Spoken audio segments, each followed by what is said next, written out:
Mister Shirish, मुझे आज रात को ही सारा काम पूरा करवाना है क्योंकि कल से मेरे बंगले का रेनोवेशन शुरू हो रहा है। कोई बात नहीं सर, आपका काम हो जाएगा। मेरे पास एक्सपर्ट लोग हैं। आप एड्रेस दे दीजिए, आज रात को ही हम सारा काम पूरा कर देंगे। आपकी फीस? आप मेरे असिस्टेंट से बात कर लीजिए, वो आपको सब डिटेल्स दे देगा।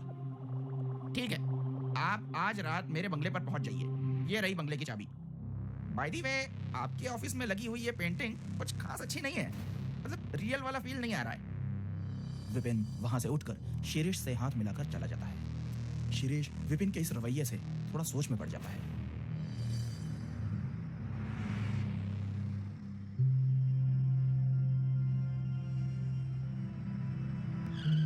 सब ध्यान से सुनो, सबसे पहले टॉप फ्लोर के बेडरूम से शुरू करना है।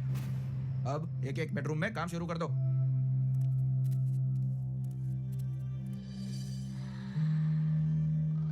इतनी सारी पोर्ट्रेट्स इतनी असली लग रही है कि ऐसे लगता है वो बोल उठेगी, लेकिन सब चेहरे डरे हुए क्यों लगते हैं? बहुत अजीब है।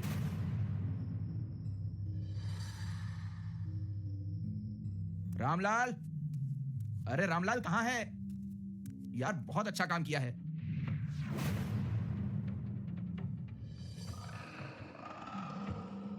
रामलाल, ओ रामलाल, हरिया, ओ हरिया, कहां चला गया?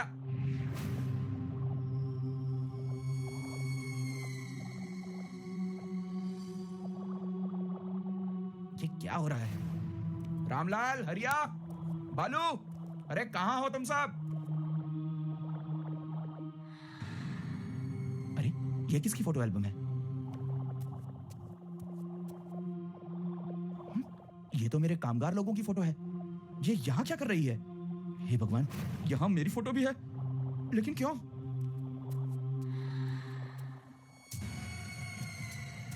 मिस्टर विपिन, आप? हाँ मैं, लेकिन मैं कोई विपिन नहीं हूं। तो आप कौन हैं? और मेरे लोग कहां हैं? मैंने सबको खत्म करके उनके पोर्ट्रेट बना दिए हैं। लेकिन आपने ऐसा क्यों किया? क्योंकि बचपन में मुझे पेंटिंग बनाने का शौक था, मगर मेरी पेंटिंग्स का लोगों ने हमेशा मजाक ही बनाया। मैं जब कॉलेज गया तब एक लड़की पर मेरा दिल आ गया। मैंने उसकी एक बढ़िया पोर्ट्रेट पेंटिंग बनाई और उसे प्रपोज किया, मगर उसने मुझे ठुकरा दिया और मेरी पेंटिंग फेंक दी। ये देखकर कॉलेज के सभी लोगों ने मेरा मजाक उड़ाया।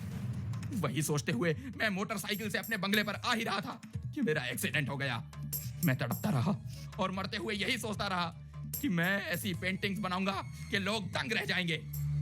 और फिर उस दिन से वो पिशाच बन गया और लोगों को मारकर उनके असली सर पेंटिंग में लगाने लगा। अब मैं जो चाहे कर सकता हूं। अब तुम्हारा नंबर है। नहीं नहीं, कोई मुझे बचाओ।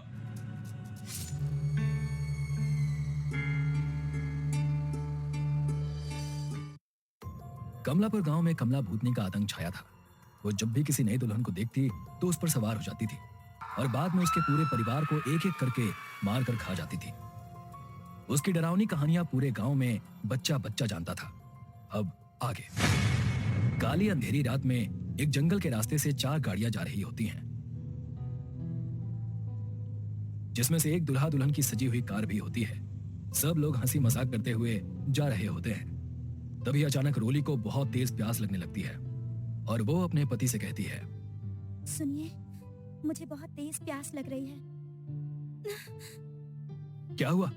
क्या कुछ कहा तुमने? मुझे बहुत तेज प्यास लग रही है। थोड़ी देर रुक जाओ, घर बस 1 घंटे की दूरी पर है। घर चलकर पानी पी लेना, और वैसे भी इस जंगल में कहाँ पानी मिलेगा। ठीक है। रोली को कार की खिड़की से जंगल के रास्ते में एक कुआं दिखाई देता है। वो राकेश से कार रुकवाकर पानी लाने को कहती है। राकेश अब कार रुकवाकर कुएं से पानी लाने जाता है, लेकिन रोली से प्यास बर्दाश्त नहीं होती और वो भी उसके पीछे जाती है। अरे तुम कार से नीचे क्यों उतरी? क्या तुम्हें पता नहीं है कि ये जगह सेफ नहीं है?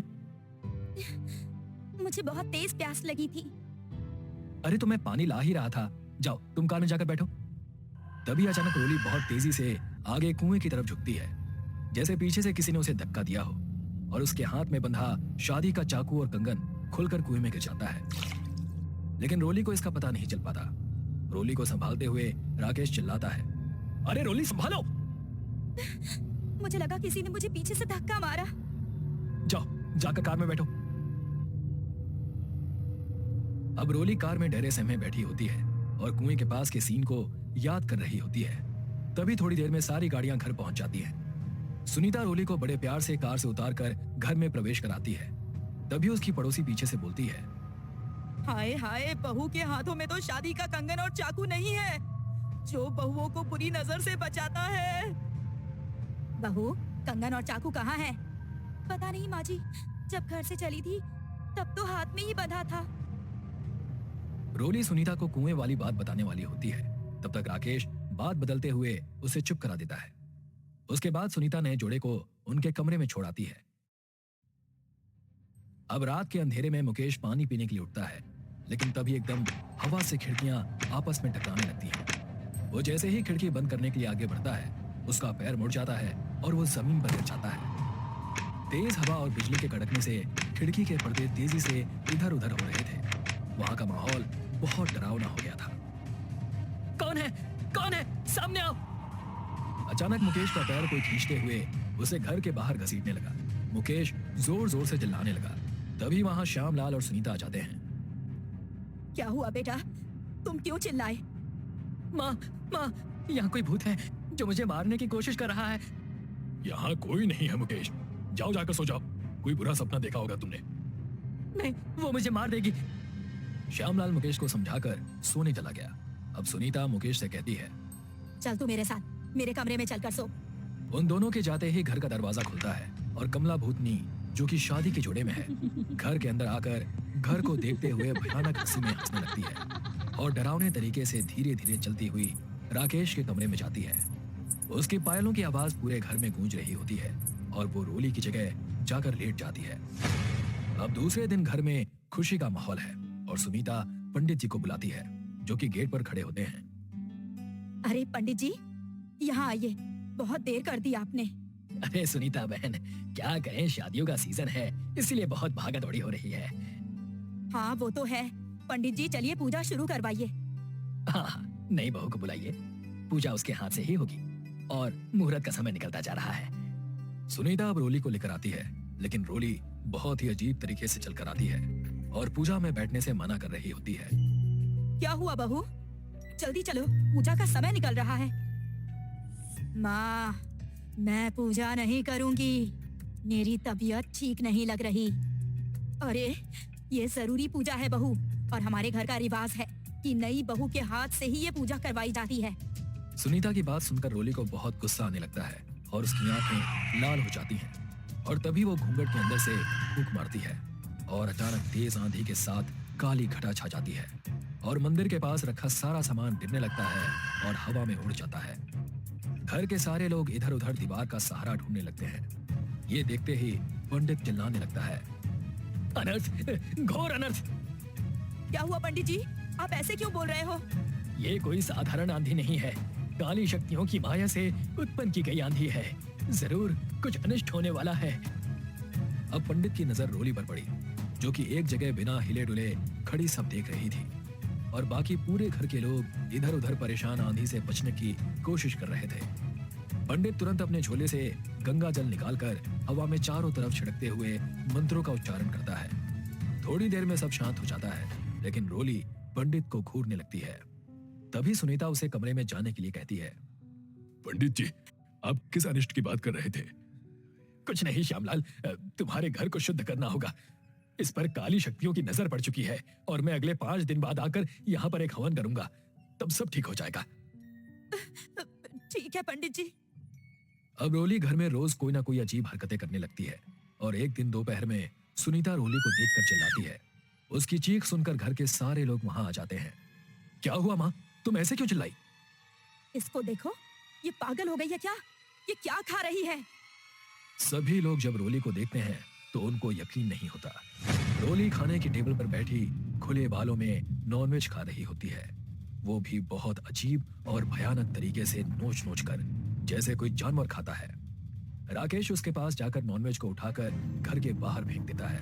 ये देखकर रोली को बहुत गुस्सा आता है और वो उसका गला पकड़कर उसे हवा में उठा देती है। सब लोग रोली का हाथ पकड़कर उससे राकेश को छुड़ाने लगते हैं।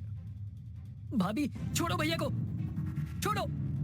तेरी इतनी हिम्मत, कि तू कमला भूतनी का खाना उससे छीनेगा, मैं तुझे ही खा जाऊंगी। कमला भूतनी? कौन कमला भूतनी? अरे आप जाकर पंडित जी को फोन करके बुलाओ, वरना ये हम सबको मार देगी। बुढ़िया, तुझ पर बहुत चर्बी चढ़ी है, तू मेरे सारे काम बिगाड़ती है। मैं सबसे पहले तुझे ही खा लेती हूँ। कमला भूतनी अब सबको हवा में उछालकर इधर उधर फेंक देती है और सुनीता को गिराकर उसके ऊपर बैठ जाती है और उसकी टांग को खाने लगती है। पूरे फर्श पर खून बहने लगता है। अरे वाह बुढ़िया, तेरी जुबान भले ही कड़वी है, लेकिन तेरा मांस बहुत स्वादिष्ट है। राकेश कमला भूतनी को इस तरह से जब अपनी माँ का पैर खाते हुए देखता है तो गुस्से से बौखला जाता है और लोहे की सरिया लाकर उससे भूतनी के ऊपर हमला बोल देता है। तब तक पंडित जी भी आ जाते हैं। वो मुकेश को कमला भूतनी को पकड़ने के लिए कहते हैं और श्यामलाल के साथ मिलकर हवन की तैयारी कर लेते हैं। सुनो, तुम दोनों कमला भूतनी को पकड़कर यहाँ इस गोल घेरे में बैठे रहना और इसे यहाँ से उठने मत देना। पंडित, आज इन सब के साथ तू भी मरेगा और आज मैं तुझे खाकर तेरा भूत पकड़ने का शौक भी खत्म कर दूंगी। अब राकेश और मुकेश मिलकर कमला भूतनी को उस घेरे में बैठा देते हैं और उसे जोर से पकड़े रहते हैं। पंडित अब जोर जोर से मंत्रों का उच्चारण करने लगता है और कमला भूतनी बुरी और भयानक तरीके से चिल्लाने लगती है। साथ ही वो अपनी जादुई शक्तियों से पूरे घर का सामान हवा में इधर उधर फेंकने लगती है। थोड़ी देर बाद अचानक कमला भूतनी शांत हो जाती है और उसका रूप बदलकर वापस वो रोली बन जाती है।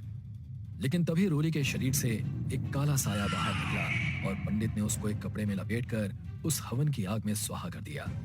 राकेश, आज से ये कमला भूतनी किसी को नहीं सताएगी, क्योंकि मैंने इसकी आत्मा को हवन कुंड में स्वाहा कर दिया है। अब राकेश और मुकेश पीछे मुड़कर सुनीता के पास जाते हैं और रोने लगते हैं, क्योंकि सुनीता की गर्दन और एक पैर को कमला भूतनी ने खा लिया होता है और उसकी लाश खून से सनी पड़ी होती है। थोड़ी देर बाद रोली को होश आ जाता है। वो जब सुनीता की लाश देखती है तो बिलख बिलख कर रोने लगती है और पूरे परिवार में शोक छा जाता है।